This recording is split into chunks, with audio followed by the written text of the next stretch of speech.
الحمد لله رب السماوات ورب الأرض رب العالمين وله الكبرياء في السماوات والأرض وهو العزيز الحكيم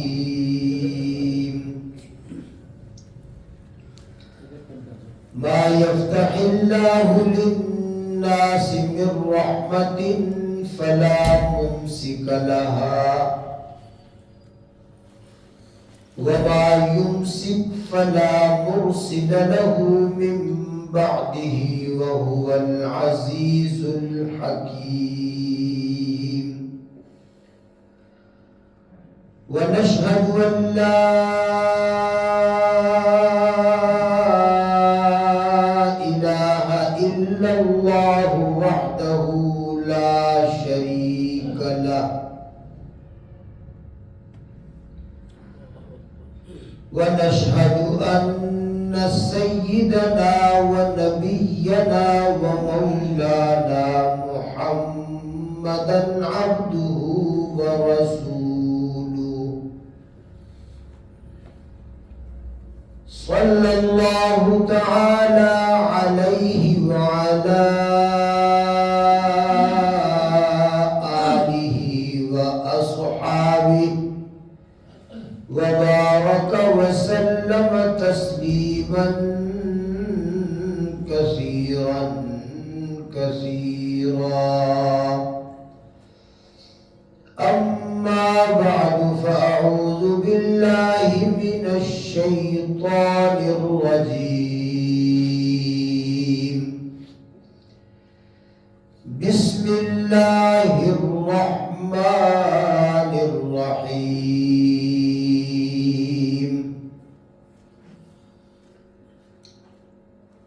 إلا تنصروه فقد نصره الله إذ أخرجه الذين كفروا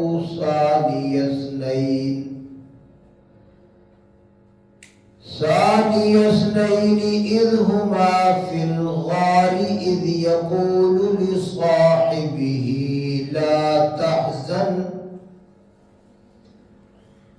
يقول لصاحبه لا تحزن إن الله معنا فأنزل الله سكينته عليه وأيده بجنود لم تروها وجعل كلمة الذين كفروا السفلى وكلمة الله هي العليا والله عزيز حكيم.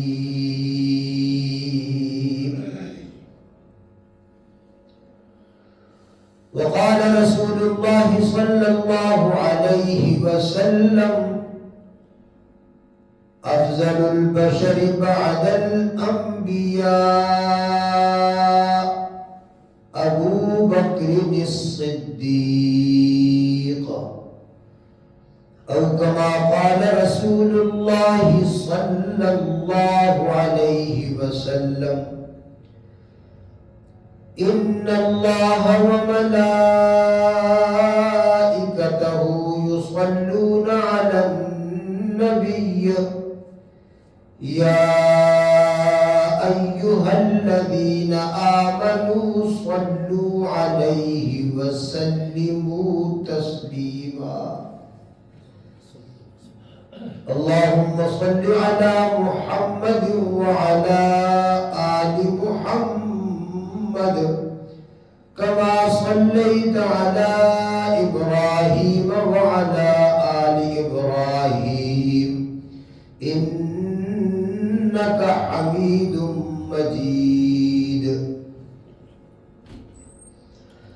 اللهم بارك على محمد وعلى آل محمد كما باركت على إبراهيم وعلى آل إبراهيم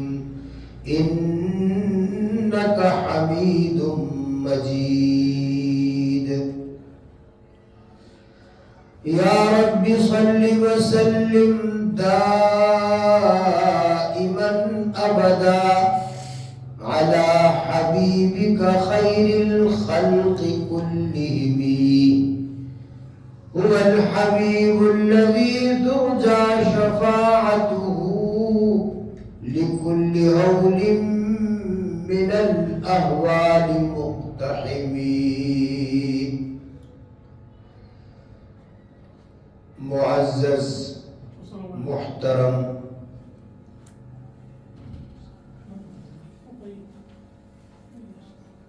دوستو، بھائیوں، بزرگوں اور ساتھیوں،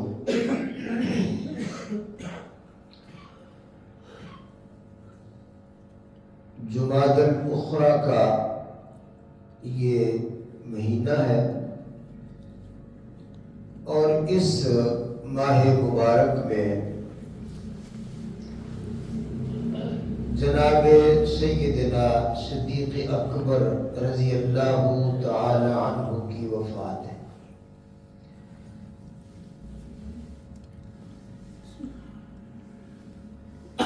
اس نسبت سے کچھ تذکرہ کرنا ہے سیدنا صدیق اکبر رضی اللہ تعالی عنہ کا، ان کے فضائل، ان کے مناقب، ان کے محاسن، ان کی شان۔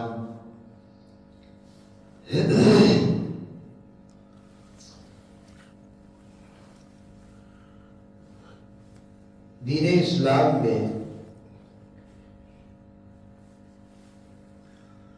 اور اسلامی عقائد کی جو کتب ہیں، عقائد کی کتابیں، ان میں یہ عقیدہ لکھا ہے کہ پوری کائنات میں سب سے زیادہ افضل، اعلیٰ، اشرف وہ ہیں اللہ کے پیغمبر انبیاء علیہم الصلوات والتسلیمات۔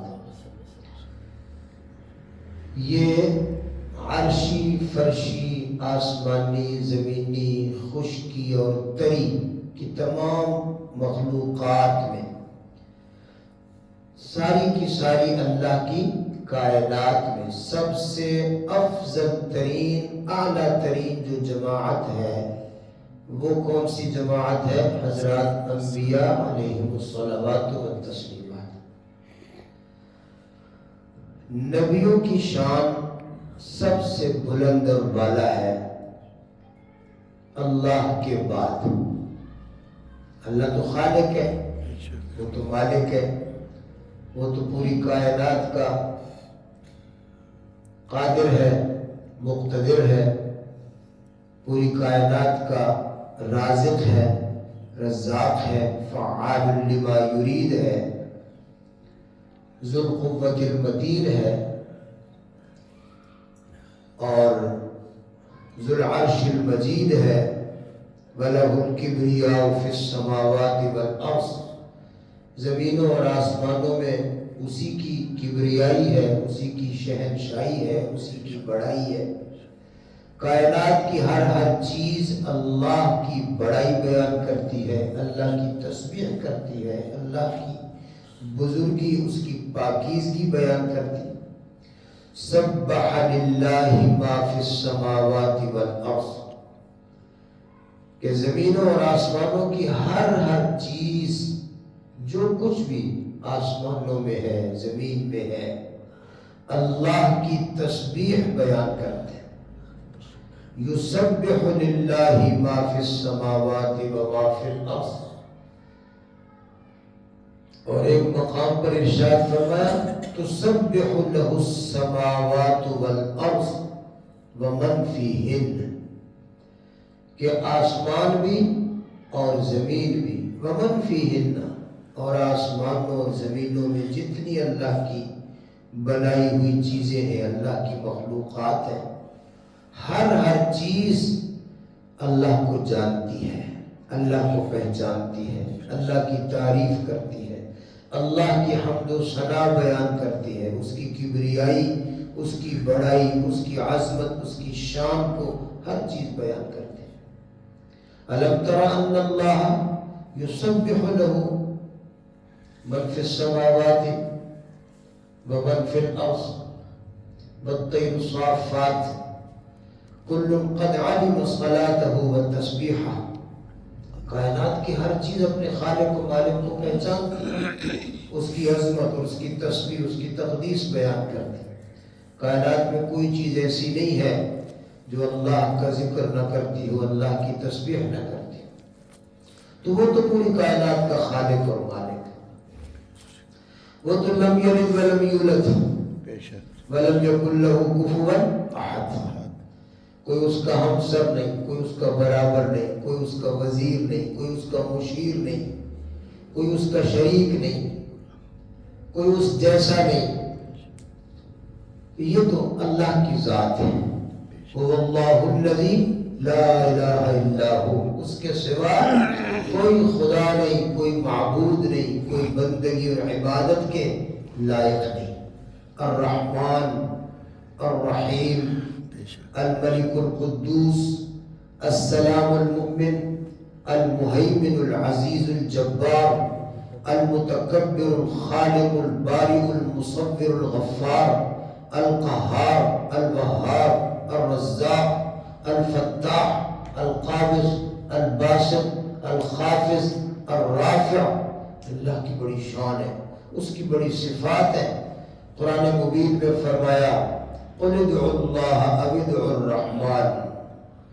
اس کو اللہ کہہ کے پکارو، اس کو رحمان کہہ کے پکارو، اس کو رحیم کہہ کے پکارو، یا رزاق پکارو، یا غفار کہو، یا قادر کہو، یا خالق کہو.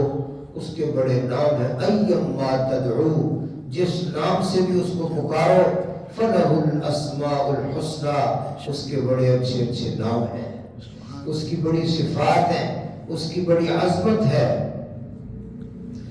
تو یہ تو بات خالق کی بات ہے.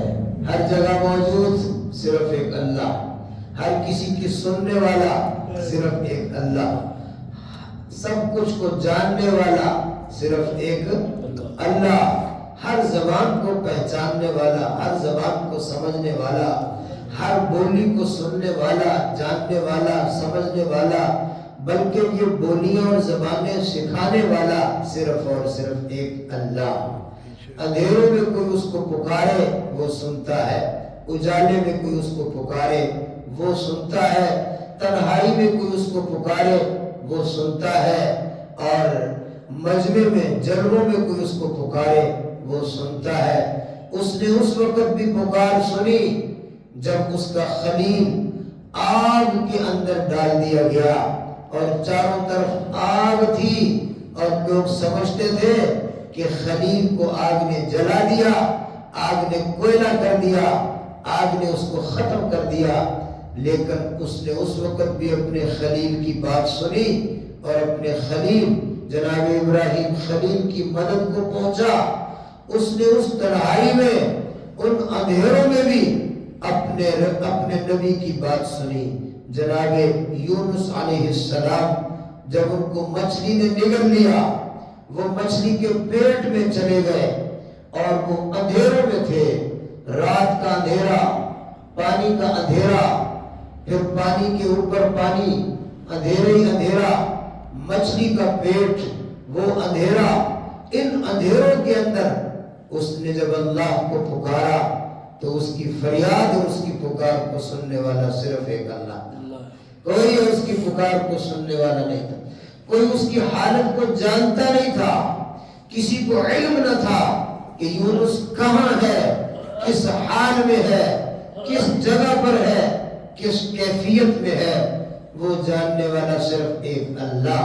اسی نے اس کی پکار کو سنا. قرآن مبین میں اللہ جل جلالہ نے اس نقشے کو ہمارے سامنے بیان فرما دیا. اللہ فرماتے ہیں وَذَنُّونِ إِذْ ذَهَبَ مُغَاضِبًا. وَذَنُّونَ، سنو واقعہ اس پیغمبر کا جو مچھلی والا پیغمبر. کون سا پیغمبر؟ مچھلی والا پیغمبر. وَذَنُّونَ، مچھلی والا پیغمبر. إِذْ ذَهَبَ مُغَاضِبًا، جب وہ اپنے گھر سے نکلا، اپنی بستی سے، اپنی قوم سے ناراض ہو کر نکل گیا، چلے گئے ناراض ہو کر بستی والوں سے، قوم والوں سے، لیکن اللہ جل جلالہ کو کیا منظور تھا، اللہ کا کیا فیصلہ تھا، اللہ نے کیا کرنا تھا، اللہ نے وہی کیا جو اللہ کا ارادہ تھا۔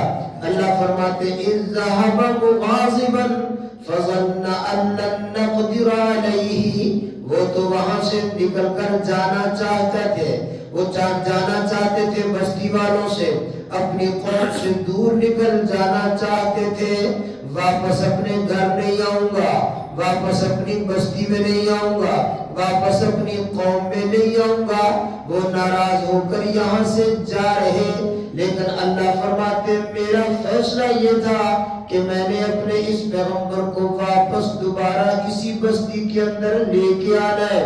پھر اللہ جل جلالہ نے کس طریقے سے ان کی واپسی کا نقشہ بنا دیا۔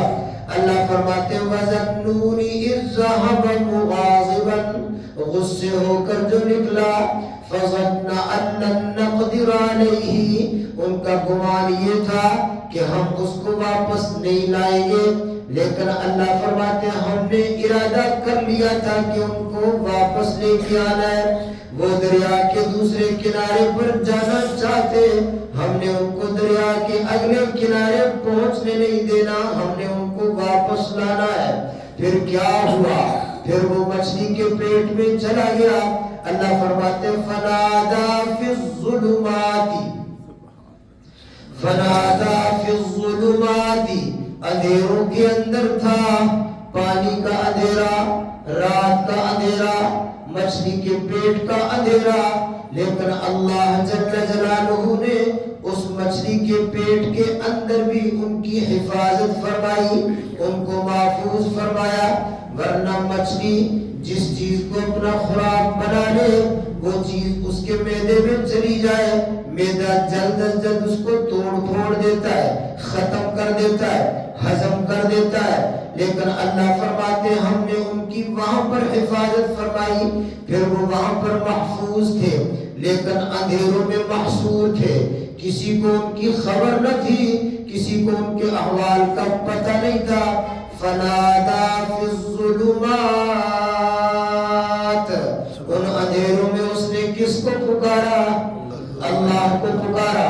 جناب یونس علیہ السلام فَنَادَى فِي الظُّلُمَاتِ، اندھیروں میں اللہ کو پکارا، اللہ کو یاد کیا، کن الفاظ سے یاد کیا، کن کلمات سے یاد کیا، کس طرح اللہ کو پکارا۔ اللہ فرماتے فَنَادَى فِي الظُّلُمَاتِ أَلَّا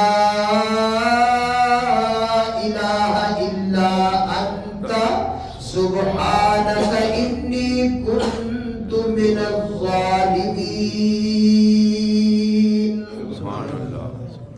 رب ذوالجلال کو ان کلمات سے پکارا، لا الہ الا انت، اے میرے رب، اے میرے خدا، اے میرے معبود، اے میرے مالک، میری اس کیفیت کو، اس حالت کو تیرے سوا کوئی نہیں جانتا، تیرے سوا کسی کو خبر نہیں، کسی کو پتہ نہیں، کسی کو بھی معلوم نہیں کہ میں اس وقت کہاں، کس کیفیت میں، کس کرب میں، کس پریشانی میں اور کس قید میں، کون سی جیل کے اندر پھنس چکا ہوں۔ یا اللہ تیرے سوا کسی کو خبر نہیں۔ لا الہ الا انت سبحانک انی کنت من الظالمین۔ یا اللہ میں قصوروار ہوں، یا اللہ میں جرمدار ہوں، یا اللہ میں گناہگار ہوں۔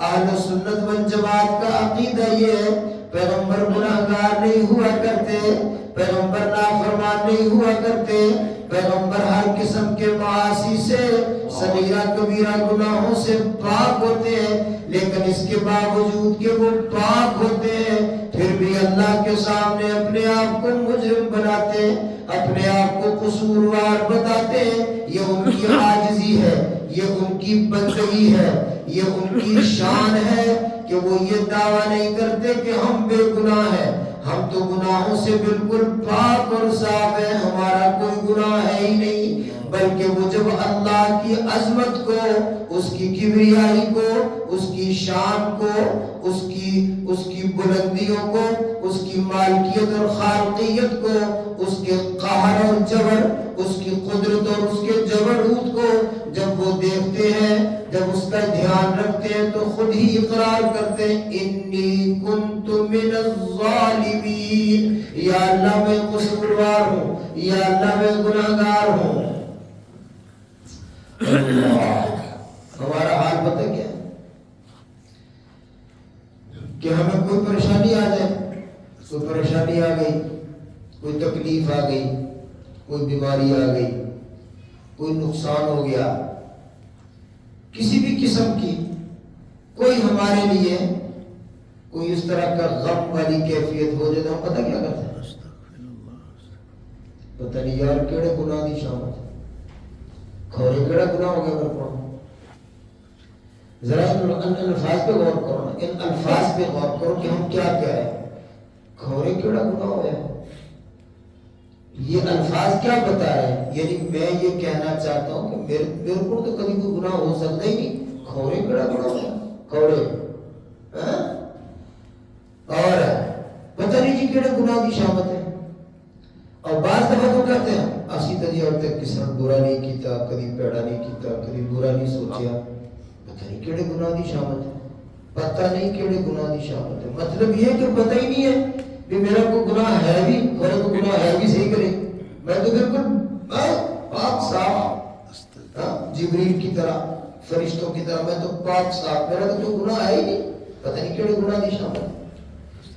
او میرے بھائیو، اللہ جل جلالہ ارشاد فرماتے ہیں میرے بندو میں تمہارے گناہ دیکھتا رہتا ہوں، جانتا ہوں، دیکھتا ہوں اور پکڑ سکتا ہوں، لیکن بہت سے کثیر گناہوں سے درگزر کرتا رہتا ہوں، کسی پر تھوڑا سا کان مروڑ دیتا ہوں، کسی گناہ پر تھوڑا سا کان مروڑتا ہوں، زیادہ تو میں چھوڑ دیتا ہوں۔ اور ہم کیا کہتے ہیں؟ پتہ نہیں کیڑا گناہ ہو گیا، ان میں سے گناہ ہو سکتے نہیں، حالانکہ صبح بھی گناہ، دوپہر بھی گناہ، شام بھی گناہ، رات بھی گناہ، دن بھی گناہ، رات بھی، ہر وقت ہمارا آنکھیں بھی گناہگار، کان بھی گناہگار، زبان بھی گناہگار، دل بھی گناہگار، دماغ بھی گناہگار، پیٹ بھی گناہگار، شرمگاہ بھی گناہگار۔ ہم تو گناہوں کے سمندر میں ڈوبے ہوئے ہیں، ہمارے تو اوپر بھی گناہ ہے، نیچے بھی گناہ ہے، آگے بھی گناہ ہے، پیچھے بھی گناہ ہے، دائیں بھی گناہ ہے، بائیں بھی گناہ ہے، نہ ہمارے ہاتھ گناہوں سے محفوظ، نہ ہمارے پاؤں گناہوں سے محفوظ، نہ ہمارا دل اور دماغ جو ہے گناہوں سے پاک۔ ہر وقت گناہ کرنے والے کہتے کیا ہے؟ پتہ نہیں کھورے کیڑا گناہ ہو گیا۔ اللہ فرماتے وما اصابکم من مصیبت فبما کسبت ایدیکم، جب بھی تم پر کوئی مصیبت آتی ہے یہ تمہارے کرتوت ہے، یہ تمہاری کمائی ہے، یہ تمہارا کسب ہے، یہ تمہاری محنت ہے، وہی تم پر مصیبتیں بن کر آتی ہیں۔ اور ساتھ اللہ فرماتے وَيَعْفُو عَنْ كَثِيرٍ، بہت سارے گناہ تو تمہیں پتہ ہی نہیں ہوتا، میں دیکھتا رہتا ہوں، میں معاف کرتا رہتا ہوں۔ تو میرے بھائیو یہ اللہ کی شان ہے کہ وہ سب ساری کائنات میں بے مثال ہے۔ میں یہ عرض کر رہا تھا کہ اللہ کی پوری کائنات میں مخلوقات جن کو اللہ نے پیدا کیا اس میں سب سے زیادہ شان، فضیلت، عظمت والی وہ جماعت ہے، وہ ہے نبیوں کی۔ نبیوں میں پھر درجات ہیں، نبیوں کے بڑے درجات ہیں، ایک پیغمبر کا درجہ دوسروں سے زیادہ، دوسرے کا اس سے زیادہ، تیسرے کا اس سے زیادہ، اس طرح درجات ہیں۔ تیسرے پارے کی پہلی آیت ہے تِلْكَ الرُّسُلُ فَضَّلْنَا بَعْضَهُمْ عَلَىٰ بَعْضٍ، رسولوں کو ہم نے ایک دوسرے پر فضیلت دی، سارے برابر نہیں، رسالت اور نبوت کے عہدے میں برابر، یہ بھی نبی، یہ بھی نبی، یہ بھی نبی، یہ بھی نبی، یہ بھی نبی، اس طرح 1.25 لاکھ یا اس سے کچھ اوپر نیچے، نبی، نبوت اور رسالت سب کو اللہ نے دی، وہی اتارتے اللہ ان پر، نبی اور رسول بناتے ہیں، لیکن پھر ان میں فضیلتیں ہیں، ان میں شان ہے۔ سب سے زیادہ بلند مرتبہ اور شان ہمارے نبی حضرت محمد رسول اللہ صلی اللہ علیہ وسلم، سب سے بڑی شان، سب سے بلند مرتبہ، سب سے بڑی عظمت یہ ہمارے نبی پاک کی۔ اچھا، جس طرح نبیوں میں ہمارے نبی سب سے شان والے، اس طرح نبیوں کی ساری امتوں میں سب سے زیادہ شان والی ہمارے نبی کی امت ہے۔ جس طرح سارے نبیوں میں ہمارے نبی شان والے ہیں، تو سارے نبیوں کی کتابوں میں ہمارے نبی کی کتاب شان والی، قرآن پاک، تورات بھی شان والی، انجیل بھی شان والی، زبور بھی شان والی، لیکن سب سے زیادہ شان والی کتاب قرآن پاک۔ اس طرح ابراہیم بھی شان والا، موسیٰ بھی شان والے، عیسیٰ بھی شان والے، سب کی شان، سب کی عظمت، کسی نبی کے متعلق وہ بندہ مسلمان نہیں جو کسی بھی پیغمبر کے متعلق وہ ان کی بے ادبی کا سوچے، مسلمان نہیں۔ مسلمان کون ہے؟ کلمہ پڑھے محمد رسول اللہ کا، لیکن ایمان لانا ہے سارے نبیوں پر، کسی نبی کی گستاخی نہیں۔ یہ تو شان ہے اس امت کی، کوئی ایک نبی ایسا نہیں جس نبی کو اس امت نے مانا نہیں، اور اگر خدا نہ خواستہ کوئی ایسا آدمی ہے کہ جو اللہ کے سچے نبیوں میں سے کسی ایک نبی کو نہیں مانتا، وہ 100 دفعہ کلمہ پڑھے، ہم اس کو مسلمان نہیں سمجھتے، قرآن اس کو مسلمان نہیں جانتا، حدیث اس کو مسلمان نہیں کرتا۔ مسلمان ہونے کے لیے ضروری ہے ہر نبی کی محبت، ہر نبی کی شان، ہر نبی کی عظمت، ہر نبی پر ایمان۔ آمن الرسول بما انزل الیہ من ربہ والمؤمنون کل آمن باللہ وملائکتہ وکتبہ ورسلہ لا نفرق بین احد من رسلہ، لا نفرق بین احد من رسلہ، اس کے رسولوں کے درمیان کوئی فرق نہیں کرنا، سب کو ماننا ہے، سب سے محبت کرنی ہے، اور سب کی عظمت اور فضیلت پر ایمان، یقین، سب سچے تھے۔ کسی نبی نے کبھی جھوٹ نہیں بولا، کسی نبی نے کبھی گناہ نہیں کیا، کسی نبی نے اللہ کی نافرمانی، یہ نبیوں کی شان ہے، لیکن فضیلت ہے، سب سے زیادہ فضیلت والا ہمارا نبی۔ جب ہمارا نبی سب سے زیادہ فضیلت والا، تو ہمارے نبی کی کتاب بھی سب سے زیادہ فضیلت والی، ہمارے نبی کی شریعت بھی سب سے زیادہ شان والی، ہمارے نبی کی امت بھی سب سے زیادہ شان والی۔ تمام نبیوں کے صحابہ ہوئے، تمام نبیوں کے صحابہ ہوئے، صحابہ ان کو کہتے ہیں، نبی کا صحابی جس نے نبی کو دیکھ لیا اور ان کی موجودگی میں کلمہ پڑھ لیا اور ایمان ان کے سامنے لایا، ایمان کی حالت میں اللہ کے سچے نبی کو دیکھا، وہ اللہ کے نبی کا صحابی بنا۔ تو تمام نبیوں کے صحابہ تھے، اور ہمارے نبی پاک صلی اللہ علیہ وسلم کے صحابہ تمام نبیوں کے صحابہ سے اعلیٰ، تمام نبیوں کے صحابہ سے اعلیٰ۔ اب اگلی بات کہنے لگا ہوں، حدیث پاک میں ہے فَمَا لِكُلِّ نَبِيٍّ صِدِّيقٍ، لِكُلِّ نَبِيٍّ صِدِّيقٍ، یہ تو چھوٹا سا لفظ ہے، بے شک یاد کر لو، لِكُلِّ نَبِيٍّ صِدِّيقٍ، ہر نبی کا کوئی صدیق ہوا، ہر نبی کا کوئی صدیق ہوا۔ صدیق کس کو کہتے ہیں؟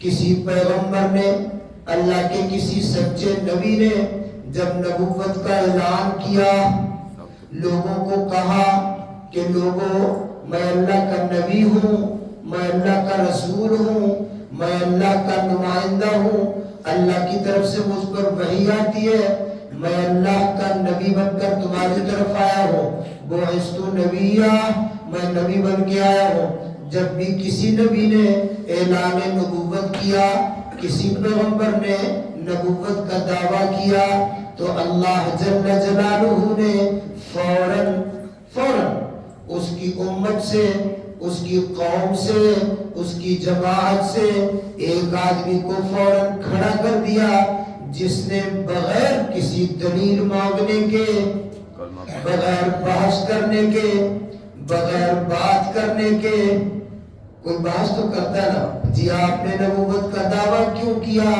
آپ کے پاس دلیل کیا ہے، آپ کے پاس برہان کیا ہے، آپ کے پاس معجزہ کیا ہے، کوئی نشانی دکھاؤ، کوئی دلیل دے دو، کوئی معجزہ دکھا دو، کوئی برہان لاؤ، پھر میں مان لوں گا۔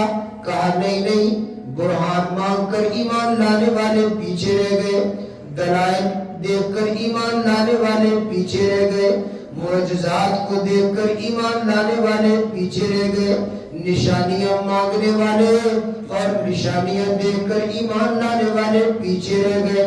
جب اللہ کے کسی سچے نبی نے نبوت کا اعلان کیا، نبوت کا دعویٰ کیا، ایک شخص فوراً اللہ نے تیار کر دیا، وہ کھڑا ہو کر کہتے صدقتک، آپ نے نبوت کا دعویٰ کیا، میں نے تیری تصدیق کر دی۔ آپ نے نبوت کا دعویٰ کیا، میں نے تیری تصدیق کر دی، میں نے تجھے سچا جان لیا۔ اللہ نے ہر نبی کو صدیق دیا، جناب آدم، جناب شیس، جناب ادریس، جناب نوح علیہ السلام، جناب ابراہیم، جناب اسحاق، جناب یعقوب، جناب یوسف علیہ السلام، حضرت موسیٰ علیہ السلام، داؤد علیہ السلام، سلیمان علیہ السلام، اللہ کے جتنے پیغمبر گزرے، سارے کے سارے پیغمبروں کو اللہ نے کوئی نہ کوئی صدیق دے دیا۔ فرمایا لِكُلِّ نَبِيٍّ صِدِّيقٍ، ہر نبی کو اللہ نے صدیق دیا، اور مجھے اللہ نے صدیق دیا، ابو بکر الصدیق۔ سبحان اللہ۔ میرا صدیق کون ہے؟ ابو بکر ہے۔ آپ جانتے ہیں کہ جناب ابو بکر رضی اللہ تعالی عنہ کا جب ہم نام لیتے ہیں تو کیا کہتے ہیں؟ صدیق اکبر۔ کیا کہتے ہیں؟ صدیق اکبر۔ اکبر کا کیا مطلب؟ صدیقوں میں سب سے بڑا۔ جیسے ہمارے نبی پاک رسول اکبر، رسول اعظم، سب رسولوں سے بڑے، اس طرح جو صدیقین کی جماعت ہوئی نا، ہر نبی کا صدیق، ہر نبی کا صدیق، جتنے نبی اتنے صدیق، کیونکہ ہر نبی کو صدیق ملا، تو ان صدیقین کی جماعت میں سب سے بڑی شان کس کی ہے؟ صدیق اکبر، ابو بکر صدیق رضی اللہ تعالی عنہ۔ یہ نبی کی امت ساری امتوں سے اعلیٰ، ہمارے نبی کے صحابہ سارے نبیوں کے صحابہ سے اعلیٰ، اور صحابہ میں صدیق اعلیٰ ہوتا ہے، اور ہمارے نبی پاک کا صدیق تمام صدیقین سے اعلیٰ۔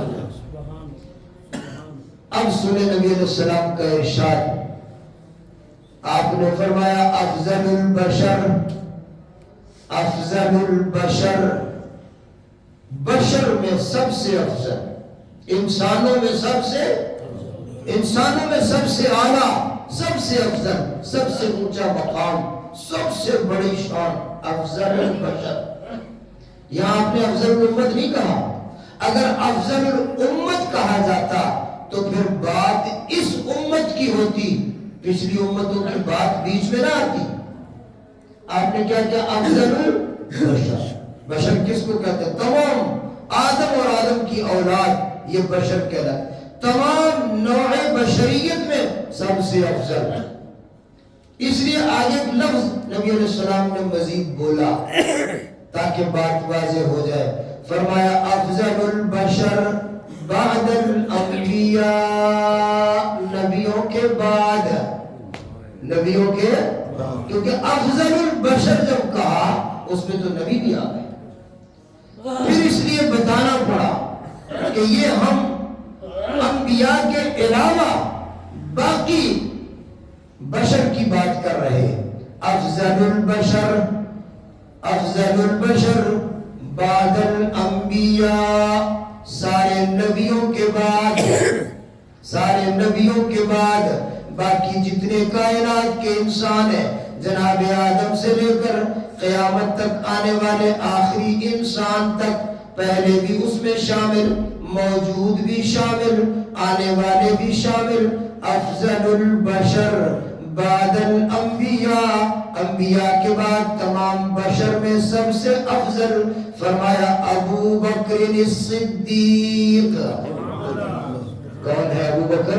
جی تو میں ایک بات کہا کرتا ہوں کہ سب سے اعلیٰ افضل وہ ایمان والا شخص ابو بکر صدیق، خدا نہ خواستہ اگر کوئی اس کے ساتھ بغض اور عداوت کرے تو پھر وہ سب سے بڑا بدبخت، پھر اس سے بڑا بدنصیب اور اس سے بڑا بدبخت بھی کوئی نہیں، کیونکہ یہ سب سے بڑا ایمان والا، اس کے ساتھ بغض کرنے والا وہ سب سے بڑا کفر والا، سب سے بڑا بدبخت۔ صحابہ کی محبت دلوں میں پیدا کرو، صحابہ کی محبت راستہ ہے نبی پاک کی محبت تک پہنچنے کا۔ تو فرمایا افضل البشر بعد الانبیاء ابو بکر الصدیق، سب ان ساری کائنات کے انسانوں میں انبیاء کے بعد سب سے افضل ابو بکر صدیق ہے۔ کہو ابو بکر صدیق ہے رضی اللہ تعالی عنہ۔ صرف ایک حدیث اور سنا دیتا ہوں چھوٹی سی۔ جناب رسول اللہ صلی اللہ علیہ وسلم نے ایک دفعہ کوئی نماز ادا فرمائی، شاید فجر کی نماز ہے، شاید ظہر کی نماز ہو، نماز کے بعد آپ نے سلام پھیرا، رخ موڑا، جماعت کی طرف متوجہ ہوئے، سارے صحابہ سامنے بیٹھے ہیں، صفیں بندی ہوئی ہیں، آپ نے فرمایا اے میرے صحابہ بتاؤ تم میں سے کون ہے جس نے آج روزہ رکھا ہو؟ ایسے پوچھ لیا کیونکہ روزہ رمضان کا تو فرض ہے، سارے رکھتے ہیں، رمضان کے علاوہ کا روزہ کو فرض تو ہے نہیں، لیکن جو زیادہ نیک ہے، تقوی والے ہیں، پرہیزگار ہیں، وہ نفلی روزوں کا بھی اہتمام کر۔ فرمایا تم میں سے کون ہے جس نے آج روزہ رکھا ہو؟ ہم نفلی روزہ کھولو کسی نے بھی نہ رکھا ہو۔ ابھی میں آپ سے پوچھ رہی ہوں آج جمعے کا دن ہے، کون ہے جس نے روزہ رکھا؟ شاید مجمع میں کوئی ایک آدمی، لیکن صحابہ جو خیر بہت روزے رکھ لیا کرتے تھے نفلی، لیکن اس دن جو نبی علیہ السلام نے آج سوال کیا، فرمایا تم میں سے کون جس نے آج روزہ رکھا ہو؟ سارے لوگ ادھر ادھر دیکھ رہے ہیں، ایک شخص کھڑا ہوا، میں نے روزہ رکھا ہے یا رسول اللہ۔ صحابہ نے دیکھا کون؟ ابو بکر۔ کون ہے؟ ابو بکر صدیق۔ بیٹھ جاؤ، بیٹھ گئے۔ پھر آپ نے فرمایا اے میری جماعت صحابہ تم میں سے کون ہے جس نے آج کسی مسکین کو کھانا کھلایا ہو؟ جس نے آج کسی محتاج کو، بھوکے کو، مسکین کو کھانا کھلایا ہو۔ کھانا تو سارے کھلاتے ہیں محتاجوں کو، مسکینوں کو، لیکن موقع ملے تو کئی لوگ تو موقع کی بات ہے نا، موقع آئے تو کھلا دیا، نہیں تو نہ صحیح، لیکن کچھ اللہ کے نیک بندے ایسے ہوتے وہ موقع تلاش کرتے ہیں، خود ڈھونڈتے موقع۔ اب تو وہ رواج ختم ہی ہو گیا۔ آپ کہیں گے شاید مولوی صاحب کوئی اپنا رونا رو رہا، میں اپنا رونا نہیں رو رہا، بس ایک بات کرنے لگا ہوں کہ اب تو وہ رواج ختم ہی ہو گیا کہ پہلے زمانے میں ہمارا جو بچپن گزرا ہے دیہاتوں میں ہم پڑھتے پڑھاتے رہے، وہ رات کو جب مغرب کا وقت ہوتا تو محلے کے تمام گھروں سے مسجد میں روٹی آتی تھی، ہے نا؟ یاد ہے نا کچھ وہ نقشے یاد ہوں؟ ضروری نہیں کہ صرف امام صاحب کو، امام صاحب بھی ہے، چلو کوئی مسجد کا خادم ہوگا۔ عام طور پر یہ ہوتا تھا کہ مسجدوں میں کوئی نہ کوئی مسافر آیا ہوتا تھا، کوئی پردیسی آدمی یا کوئی درویش آگے پڑا ہوا یا کوئی پڑھنے والے طالب علم ہوتے، تو لوگ مسجدوں میں اکثر گھروں سے کھانا آتا تھا۔ اب کہاں سے آئے گا؟ اب تو لوگ بیچارے تندوروں سے جا کر کھانا لیتے ہیں، گھر والیاں روٹی پکاتی کوئی نہیں ہے۔ مبارک ہو، موبائل نے آپ کو بہت خوشحال کر دیا، مبارک ہو۔ یہ موبائل کی مہربانی ہے نا، موبائل کی، ٹی وی کی، وی سی آر کی، ان چیزوں کی مہربانی ہے. اب زنانیاں روٹی نہیں پکاتی, پہلے ہی فون کر دیتی ہیں, آدھا ہے تو دور تو روٹیاں نہیں آئی بھائی, آٹا کس لیے گھر لے کے دیتے ہیں. تو یہ اب کون مسیح روٹی بھیجے گا, اب تو موسم گیا. تو موقع ملتا تو کھلاتے سارے, لیکن کئی نیک لوگ خود موقع بناتے, خود تلاش کرتے, خود ڈھونڈتے کہ ہم کسی کو کھانا کھلائے. تو اللہ کے نبی نے پوچھا پوری جماعت سے, کون ہے جس نے آج کسی بھوکے کو کھانا کھلایا ہو. ساری جماعت بیٹھی ہوئی, صرف ایک شخص کھڑا ہوا. لوگوں نے دیکھا کون, ابو بکر. سارے بولے ابو بکر. ابو بکر صدیق کا نام لے میرا سینہ ٹھنڈا ہوتا ہے. ابو بکر صدیق پہلا سوال کیا, آج کسی نے روزہ رکھا, تو صرف ابو بکر صدیق نکلا. پھر دوسرا سوال کیا, آج کسی نے بھوکے کو کھانا کھلایا, تو ابو بکر صدیق کھڑے ہو گئے اور کوئی نہیں. تیسرا سوال, کوئی ہے جس نے آج کسی بیمار کی بیمار پرسی کی ہو, بیمار کی عیادت کی, بیمار کا حال جا کے پوچھا ہو. اب یہ بھی ذوق ختم ہو گیا, بیمار کا حال پوچھنا جا کر کہ کوئی بیمار ہے, تھوڑا بیمار ہے یا زیادہ بیمار ہے, جا کر اس کا حال پوچھنا, اس کو بیمار پرسی کرنا. عربی میں اس کو عیادت کہتے ہیں, عیادت کرنا. 70,000 فرشتے صبح سے لے کر شام تک اس کے لیے دعا کرتے. کتنے؟ مسلم شریف کی صحیح حدیث ہے, 70,000 فرشتے صبح سے لے کر شام تک دعا کرتے ہیں. اور اگر کوئی شام کو کسی بیمار کو پوچھنے جائے تو شام سے لے کر صبح تک 70,000 فرشتے دعا کرتے ہیں. سوکے کم تیار کر لیا کرو, جہاد تو ہم سے ہوتا نہیں. کو صحیح کہہ رہا ہوں کہ نہیں؟ جہاد بھی فرض ہے. اللہ جہاد والوں کو اور ہمت دے. جو فلسطین میں لڑ رہے, جو شام میں فتوحات کر رہے, اللہ ان کو اور ہمت دے. اللہ ان کی نصرت کرے, اللہ ان کی مدد کرے, اللہ ظالموں کو نیست و نابود کرے.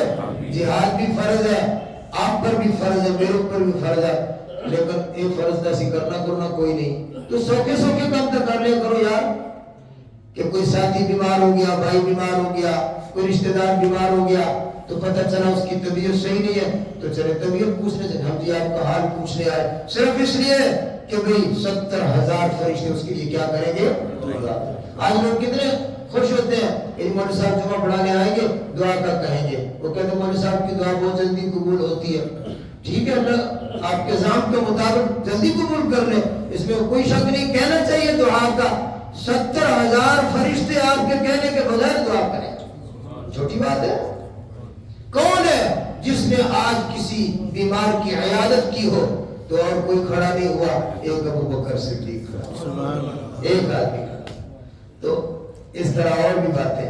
تو نبی علیہ السلام نے ارشاد فرمایا, جس آدمی نے ایک دن میں یہ سارے کام کر لیے, ایک دن میں یہ سارے کام کر لیے, روزہ بھی رکھ لیا, بھوکے کو کھانا بھی کھلا دیا, بیمار کی بیمار کرسی بھی کر لی, جس نے یہ سارے کام ایک دن میں کر لیے, فرمایا دعی من ابواب الجنہ, جنت کے 8 دروازوں میں سے اس کو داخلہ ملے گا. جنت کے کتنے دروازے؟ 8.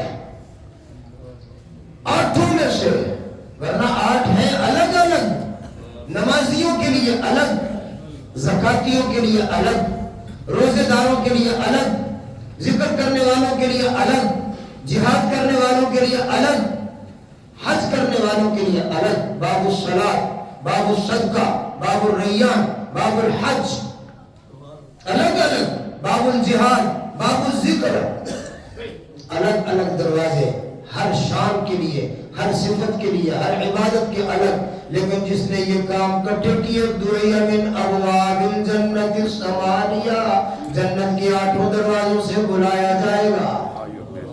جنت کے 8 دروازوں سے لے جایا نہیں جائے گا, بلایا جائے گا. جنت کے دربان آواز دیں گے, آپ ادھر سے آ جاؤ, آپ ادھر سے آ جاؤ, آپ ادھر سے آ جاؤ. لوگوں کو ابو بکر صدیق کی جنت میں شک ہے، اللہ کے نبی نے فرمایا جنت کے دربان آوازیں دے رہے ہوں گے ابو بکر ادھر آ، ابو بکر ادھر آ، ابو بکر ادھر آ، ابو بکر ادھر آ۔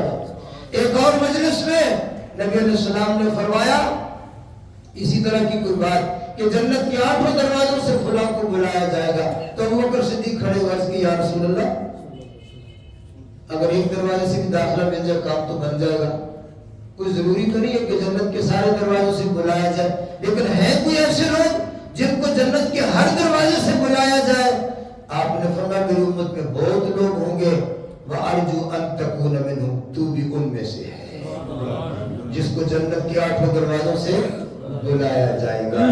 یہ جنتی لوگ ہیں، اللہ جل جلالہ ہمیں ان کی محبت نصیب فرمائے۔ وآخر دعوانا ان الحمد للہ رب العالمین۔